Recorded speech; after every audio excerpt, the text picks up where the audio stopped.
The peace of Christ be with you, my friend, and once again, a very warm welcome to the Divine Roses channel. Monsignor Stephen Rossetti shared in his blog the diabolical experiences of a woman who practiced yoga. Well, it sounds quite controversial, but the truth never remains hidden. Thanks to the Holy Spirit for guiding the woman to share a testimony and from leading others to go astray. The woman in the story wished to share her experience as a warning to others. She does not want others to learn the hard way as she did. The woman said, I was baptized as a Catholic but was nominally Christian for most of my adult life. Gradually, I became convinced that all earnestly forged spiritual roads lead to the same God. In so believing, I failed to notice that I had strayed from the only path to the one true God. In spring of 2021, after years of dabbling, I began a more rigorous exploration of Hindu, Buddhist, and Taoist practices and philosophies. I attended introductory level online retreats with various teachers with backgrounds in Advaita, Vedanta, Zen, Tibetan Buddhism, and other belief systems, studying their key texts and tenets. During these retreats, the leaders invoked Hindu gods and goddesses. I also downloaded a mainstream meditation app and took up yoga via streaming video lessons, setting aside maybe 15 minutes to half an hour per day for each activity. By the fall of 2021, when my body began moving on its own during those daily meditation sessions in my basement, I thought it was a good thing. In fact, I took it as an auspicious and mystical sign that I was heading in the right direction. I had heard of such phenomena, but assumed they were reserved for only the most dedicated devotees of certain elite gurus. In actuality, the spiritual catastrophe, known as the Kundalini awakening, was slowly and systematically ensnaring me.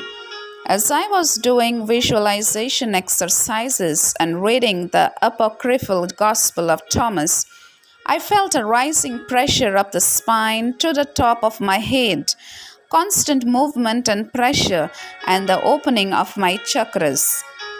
The acute phase of demonization was the most spectacular and included involuntary movements, spontaneous asanas or bodily postures, and mudras or symbolic hand gestures that I did neither seen nor done before.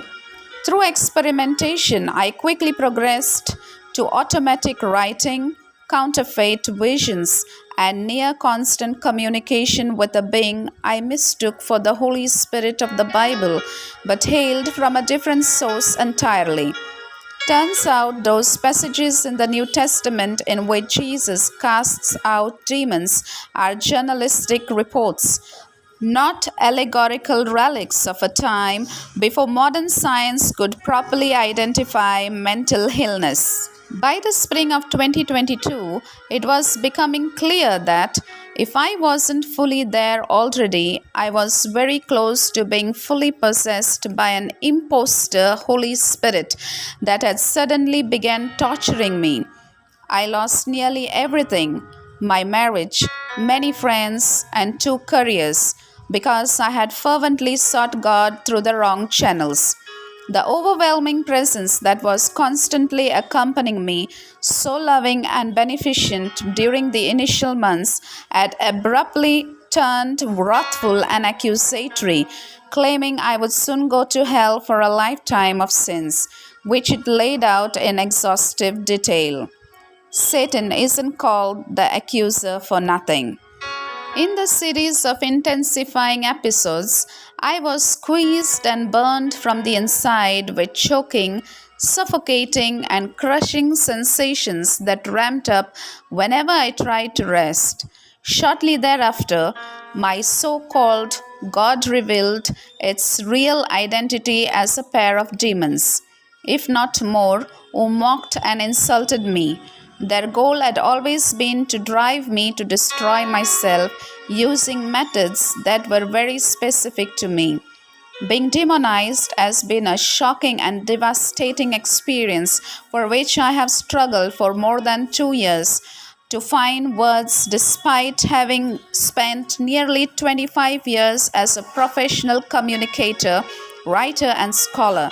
Most shocking of all has been the understanding that it is very possible to become a vessel for evil while harboring the exact opposite intention. As one example, I regularly said the Lord's Prayer while sitting down to meditate. No matter I had violated the first commandment by turning to other traditions, however established or complementary to Christianity they might have sinned. I am still attacked every night with the same dynamic pressure and sleep disturbances. And at times during the day, I feel what a trusted friend has described as full body vertigo paired with pangs of dread that I know are not my own. Thankfully, I have been greatly helped by sessions with an exorcist and his prayer team, whose efforts have loosened the demonic hold on my mind and body and are showing me my worth as a child of God. As the Bible spells out, the cost can be extremely high for adopting a syncretic worldview, and the fallout can easily start on this side of eternity. In my confused pursuits, I missed a crucial, if controversial, detail. It is impossible to take up the practices and rituals of other religions while staying faithful to Christ. My yoga mat was an unholy prayer rug, hiding in plain sight.